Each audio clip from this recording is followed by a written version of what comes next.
This is Homer's Iliad, translated into English by Robert Fitzgerald. Book 6. No gods, but only Trojans and Achaeans were left now in the great fight on the plain. It swayed this way and that between the rivers, with levelled spears moving on one another. Aias Telamonios, Achaean bastion on defence, attacked and broke a Trojan mass, showing his men the way by killing the best man of all the Thracians, Acamas, Esor's brawny son. He hit him on the forecrest, and the spearhead clove his frontal bone, lodged in his brain, filling his eyes with darkness. Diomedes then slew Axelos Teothranides from the walled town Arisbe. A rich man and kindly, he befriended all who passed his manor by the road. But none of these could come between him and destruction now, as the Achaean killed him, killing with him Calesios, his aide and charioteer, leaving 2 dead men to be cloaked in earth. Euryalus killed Dressos and Opheltios, then met the twins Aesopus and Pedasos, born by Abarbare, a sea nymph, to Bucolion, son of Laomedon, his first and secret child. When Bucolion served as a shepherd, he had loved the nymph, and she conceived these twins.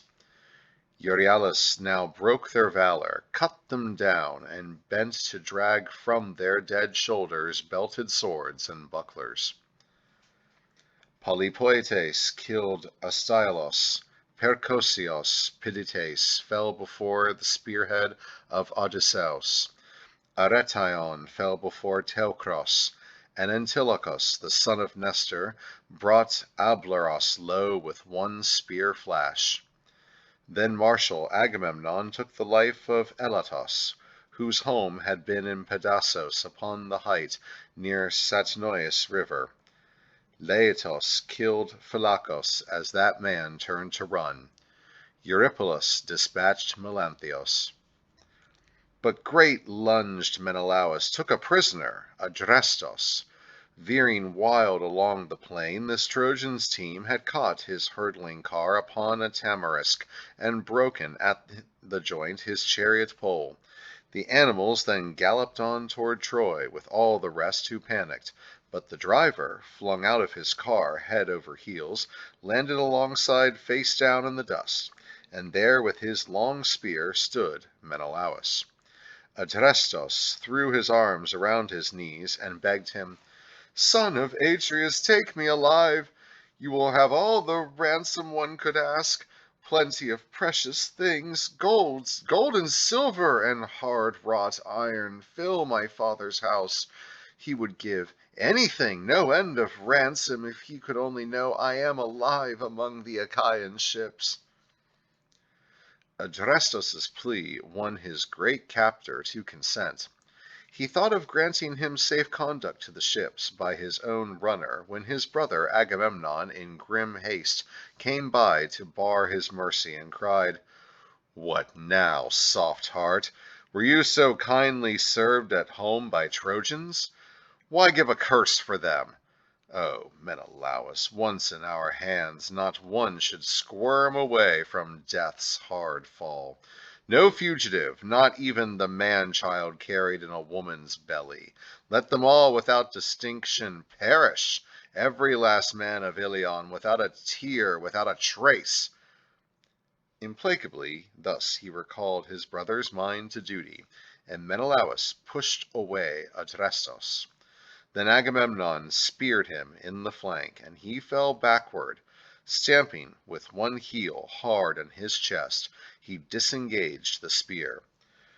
Now Nestor in a loud voice called to the Argives, "Friends, Danaans, fighters, companions of Ares, no one should linger over booty now, piling up all he can carry to the ships. Now is the time to kill them.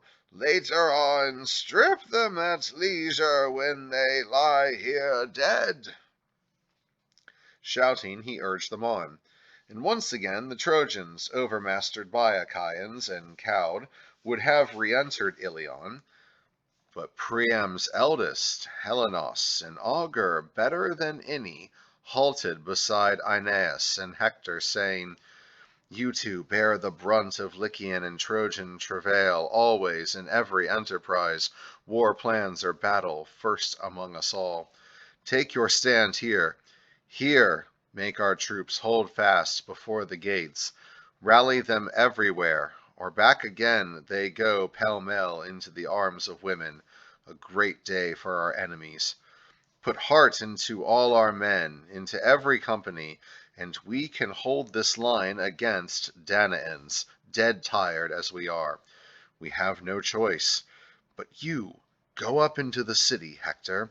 Speak to our mother. Tell her to call together women in age like hers. Unlock the shrine of gray-eyed Athena on our citadel, and choose that robe most lovely and luxurious, most to her liking in the women's hall, to place upon Athena's knees.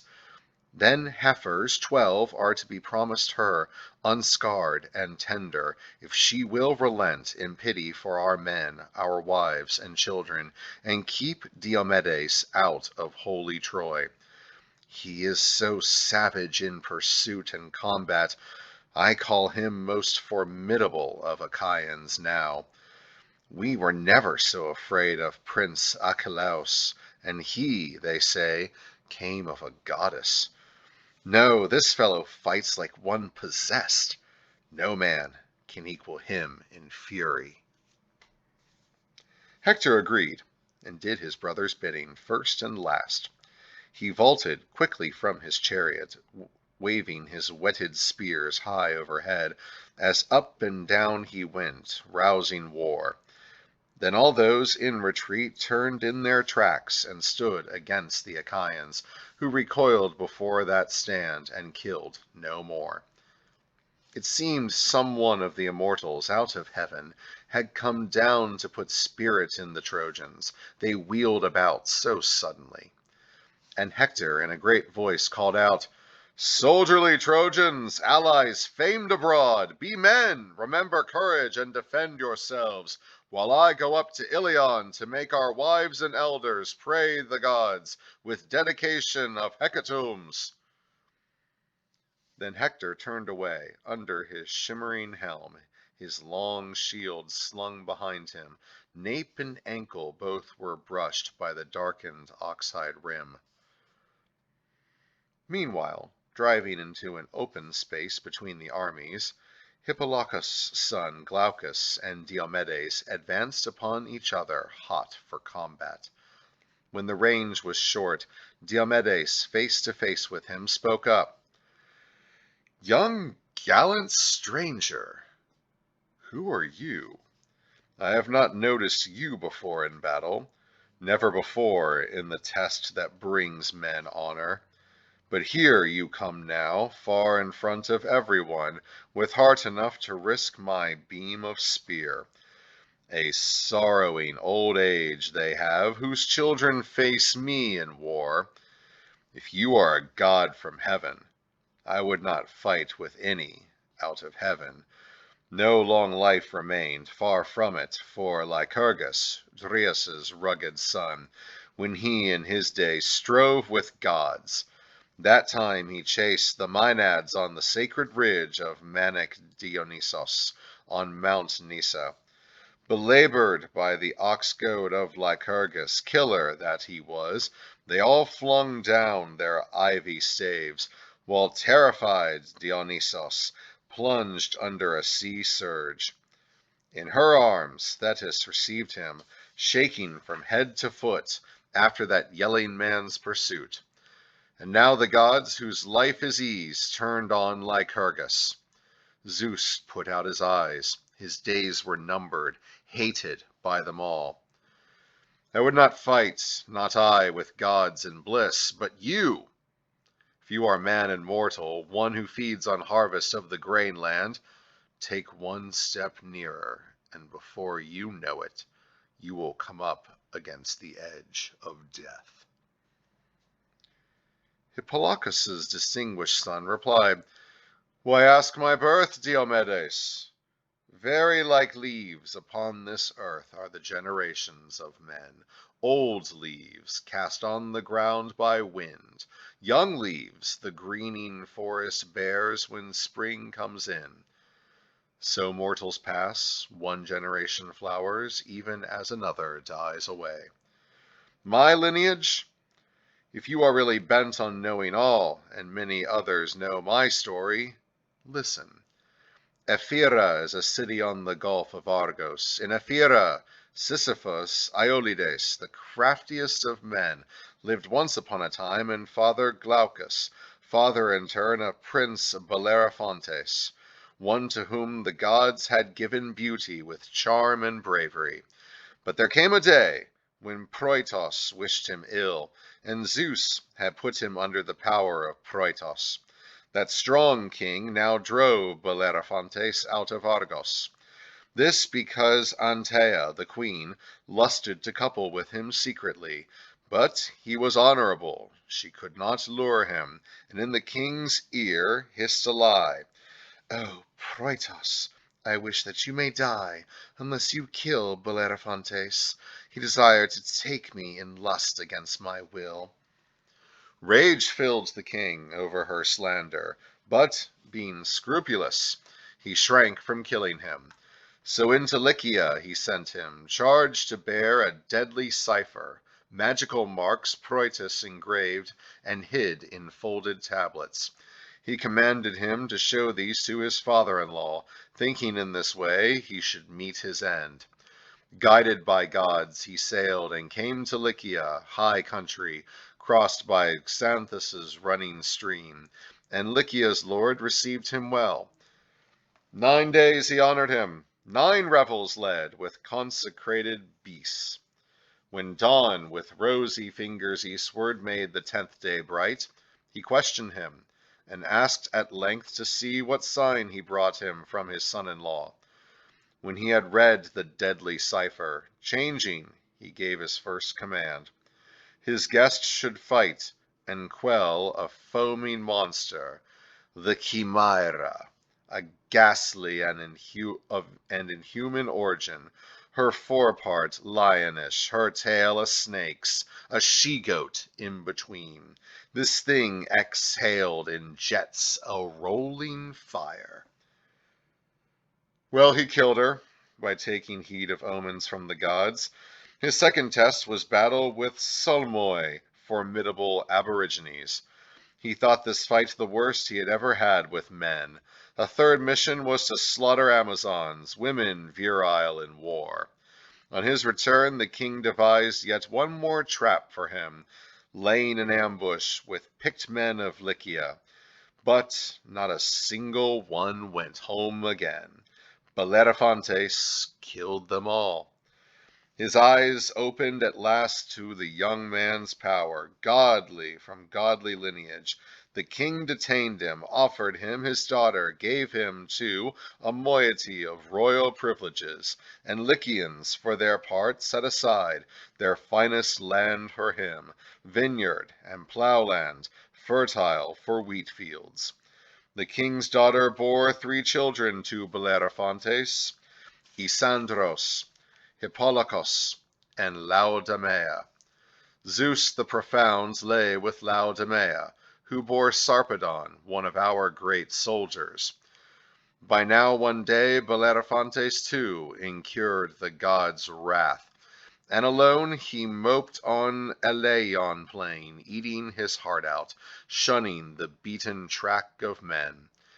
His son Isandros, in a skirmish with Silmoi, met his death at insatiable Ares' hands, and angry Artemis killed Laodamea. Hippolochus it was who fathered me, I am proud to say. He sent me here to Troy, commanding me to act always with valor, always to be most noble, never to shame the line of my progenitors, great men, first in Ephyra, then in Lycia. That is the blood and birth I claim. At this, joy came to Diomedes, loud in battle. With one thrust in the field where herds had cropped, he fixed his long spear like a pole and smiled at the young captain, saying gently, "Why, you are my friend. My grandfather, Oeneus, made friends of us long years ago. He welcomed Prince Bellerophontes in his hall, his guest for 20 days. They gave each other beautiful tokens of amity. Grandfather's offering was a lion guard sewn in purple. Bellerophontes gave a cup of gold two-handled. It is in my house. I left it there, coming away to Troy. I cannot remember Tydeus, my father. I was still too young when he departed, when the Achaean army came to grief at Thebes. I am your friend, sworn friend in central Argos. You are mine in Lycia, whenever I may come. So let us keep away from one another's weapons in the spear fights of this war. Trojans aplenty will be left for me, and allies, as God puts them in my path. Many Achaeans will be left for you to bring down, if you can. Each take the other's battle gear. Let those around us know we have this bond of friendship from our fathers." Both men jumped down then to confirm the pact, taking each other's hands. But Zeus had stolen Glaucus's wits away. The young man gave up golden gear for bronze, took 9 bulls' worth for armor worth 100. Now when Hector reached the Scaean gates, daughters and wives of Trojans rushed to greet him with questions about friends, sons, husbands, brothers. "Pray to the gods," he said to each in turn, as grief awaited many. He walked on and into Priam's palace, fair and still, made all of ashlar, with bright colonnades. Inside were 50 rooms of polished stone, one by another, where the sons of Priam slept beside their wives. Apart from these, across an inner court, were 12 rooms more, all in one line of polished stone, where slept the sons-in-law of Priam and their wives. Approaching these, he met his gentle mother, going in with Laodice, most beautiful of all her daughters. Both hands clasping his, she looked at him and said, "Why have you come from battle, child? Those fiends, the Achaeans, fighting around the town, have worn you out.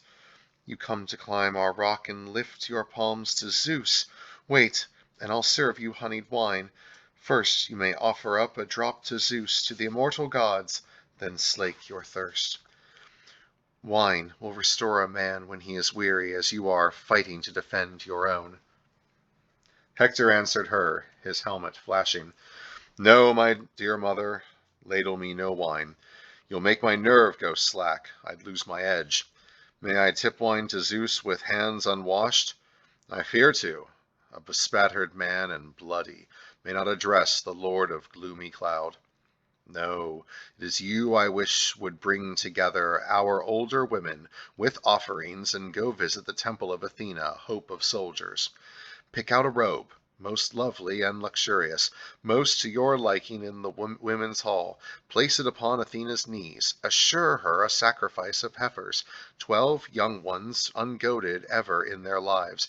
If, in her mercy, unrelenting toward our town, our wives and children, she keeps Diomedes out of holy Troy. He is a wild beast now in combat and pursuit.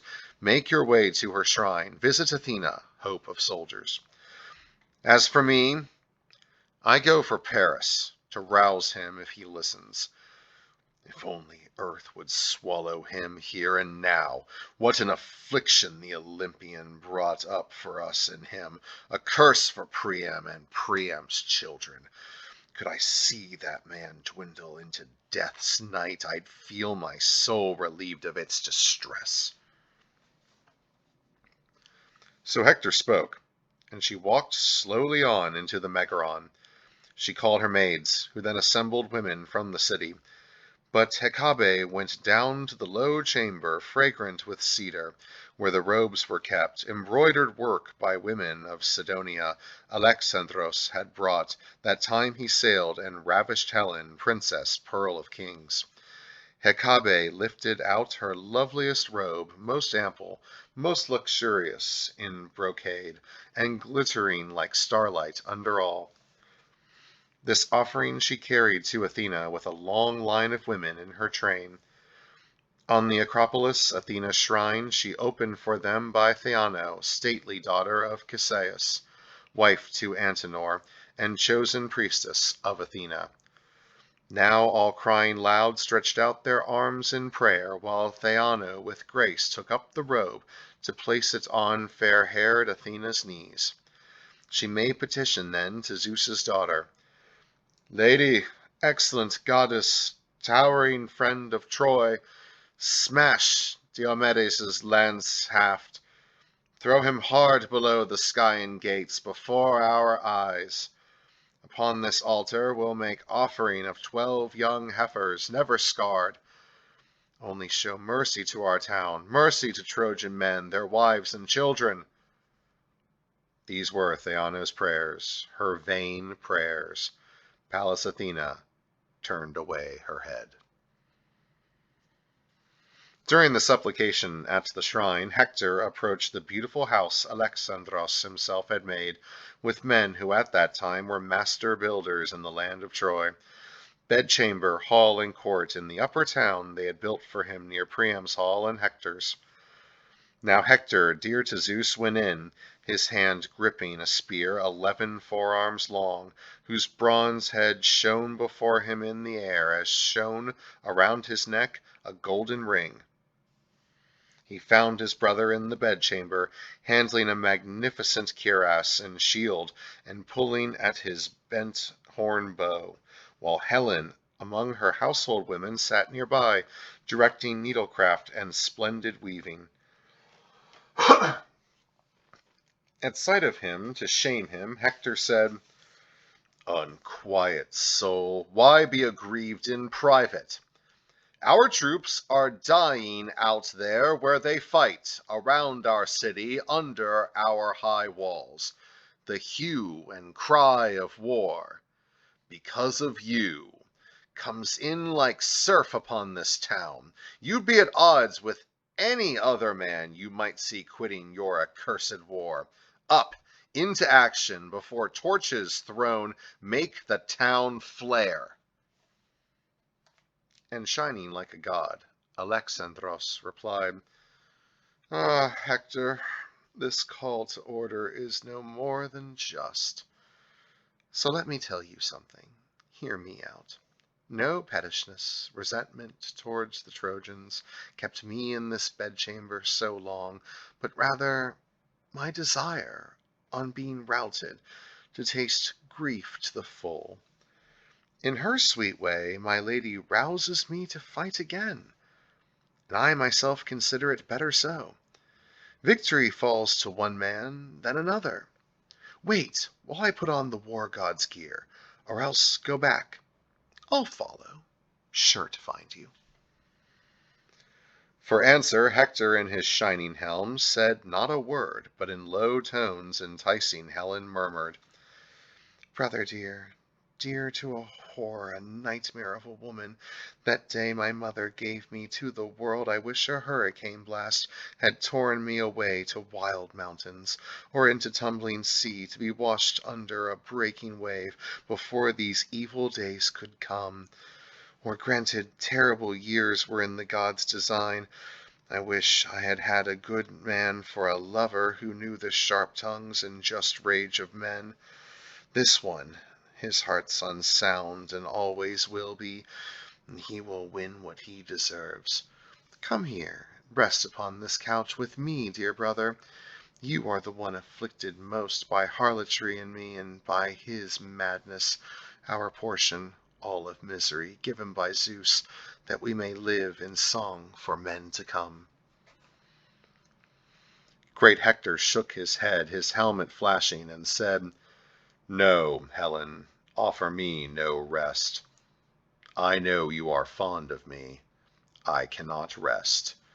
Time presses, and I grow impatient now to lend a hand to Trojans in the field who can feel a gap when I am gone.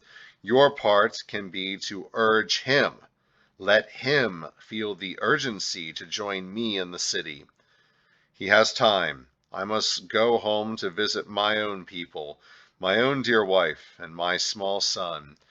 Who knows if I shall be reprieved again to see them, or beaten down under Achaean blows, as the immortals will?" He turned away and quickly entered his own hall, but found Princess Andromache was not at home.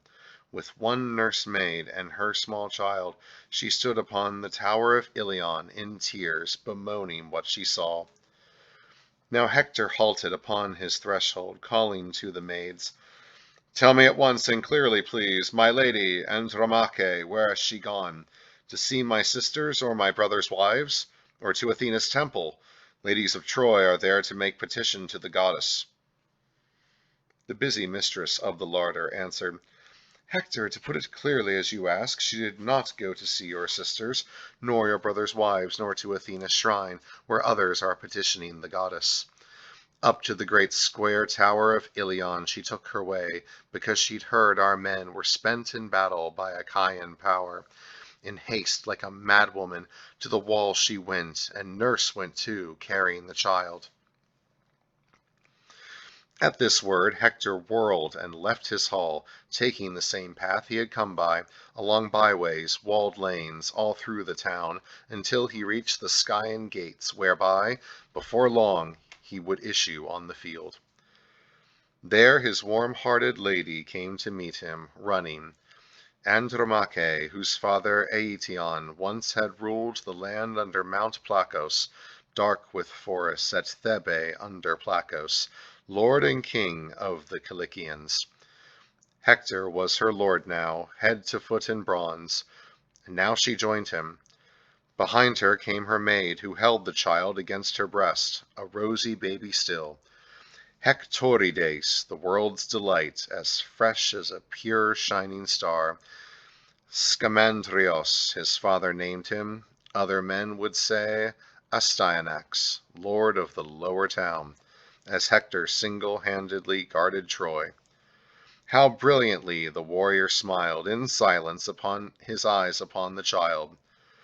Andromache rested against him, shook away a tear, and pressed his hand in both her own to say, "Oh, my wild one, your bravery will be your own undoing. No pity for our child, poor little one, or me in my sad lot, soon to be deprived of you. Soon, soon, Achaeans, as one man, will set upon you and cut you down. Better for me, without you, to take cold earth for mantle. No more comfort, no other warmth, after you meet your doom, but heartbreak only. Father is dead, and mother. My father, great Archelaus, killed when he besieged and plundered Thebe, our high town, citadel of Cilicians. He killed him, but, reverent at last in this, did not despoil him. Body, gear, and weapons forged so handsomely, he burned and heaped a barrow over the ashes. Elms were planted round by mountain nymphs of him who bears the storm cloud. Then 7 brothers that I had at home in one day entered death's dark place. Archelaus, prince and powerful runner, killed all 7 amid their shambling cattle and silvery sheep. Mother, who had been queen of wooded Placos, he brought with other winnings home and freed her, taking no end of ransom. Artemis the huntress shot her in her father's house. Father and mother, I have none but you, nor brother, Hector.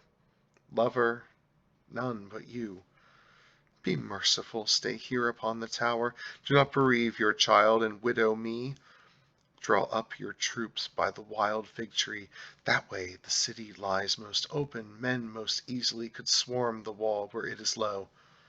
3 times, at least, their best men tried it there, in company of the 2 called Aias, with Idomeneus, the Atreidai, Diomedes, whether someone who had it from oracles had told them, or their own hearts urged them on. Great Hector in his shimmering helmet answered, Lady, these many things beset my mind no less than yours. But I should die of shame before our Trojan men and noble women if like a coward I avoided battle, nor am I moved to. Long ago I learned how to be brave, how to go forward always and to contend for honor, fathers and mine. Honor, for in my heart and soul I know a day will come when ancient Ilion falls, when Priam and the folk of Priam perish. Not by the Trojans' anguish on that day am I so overborne in mind, the pain of Hecabe herself, or Priam king, or of my brothers, many and valorous, who will have fallen in dust before our enemies, as by your own grief, when some armed Achaean takes you in tears, your free life stripped away. Before another woman's loom in Argos, it may be you will pass, or at Masaeus or Hypereia fountain, carrying water against your will, iron constraint upon you, and seeing you in tears, a man might say, there is the wife of Hector, who fought best of Trojan horsemen when they fought at Troy. So they may say, and you will ache again for one man who could keep you out of bondage. Let me be hidden dark down in my grave before I hear your cry, or know you captive. As he said this, Hector held out his arms to take his baby. But the child squirmed round on the nurse's bosom and began to wail, terrified by his father's great war helm, the flashing bronze, the crest with horsehair plume, tossed like a living thing at every nod. His father began laughing, and his mother laughed as well. Then from his handsome head Hector lifted off his helm and bent to place it, bright with sunlight, on the ground. When he had kissed his child and swung him high to dandle him, he said this prayer, O Zeus and all immortals, may this child, my son, become like me a prince among the Trojans. Let him be strong and brave and rule in power at Ilion. Then some day men will say, this fellow is far better than his father. Seeing him home from war and in his arms the blood-stained gear of some tall warrior slain, making his mother proud. After this prayer, into his dear wife's arms he gave the baby, whom on her fragrant breast she held and cherished, laughing through her tears. Hector pitied her now. Caressing her, he said, unquiet soul, do not be too distressed by thoughts of me. You know no man dispatches me into the undergloom against my fate. No mortal either can escape his fate, coward or brave man, once he comes to be. Go home, attend to your own handiwork at loom and spindle, and command the maids to busy themselves too. As for the war, that is for men, all who were born at Ilion, to put their minds on, most of all for me. He stooped now to recover his plumed helm, as she, his dear wife, drew away, her head turned and her eyes upon him, brimming tears. She made her way in haste then to the ordered house of Hector, and rejoined her maids, moving them all to weep at sight of her. In Hector's home they mourned him, living still, but not, they feared, again to leave the war or be delivered from Achaean fury. Paris, in the meantime, had not lingered. After he buckled his bright war gear on, he ran through Troy, sure-footed with long strides. Think how a stallion, fed on clover and barley, mettlesome, thundering in a stall, may snap his picket rope and canter down a field to bathe as he would daily in the river, glorying in freedom. Head held high, with mane over his shoulders flying, his dazzling work of finely jointed knees takes him round the pasture haunts of horses. That was the way the son of Priam Paris ran from the height of Pergamos, his gear ablaze like the great sun, and laughed aloud. He sprinted on, and quickly met his brother, who was slow to leave the place where he had discoursed with his lady. Alexandros was first to speak. "Dear fellow," he said, "have I delayed you, kept you waiting? Have I not come at the right time, as you asked?" And Hector, in his shimmering helm, replied, "My strange brother, no man with justice in him would underrate your handiwork in battle. You have a powerful arm, but you give way too easily and lose interest, lose your will. My heart aches in me when I hear our men, who have such toil of battle on your account, talk of you with contempt. Well, come along. Some day we'll make amends for that, if ever we drive the Achaeans from the land of Troy, if ever Zeus permits us, in our hall, to set before the gods of heaven, undying and ever young, our wine bowl of deliverance."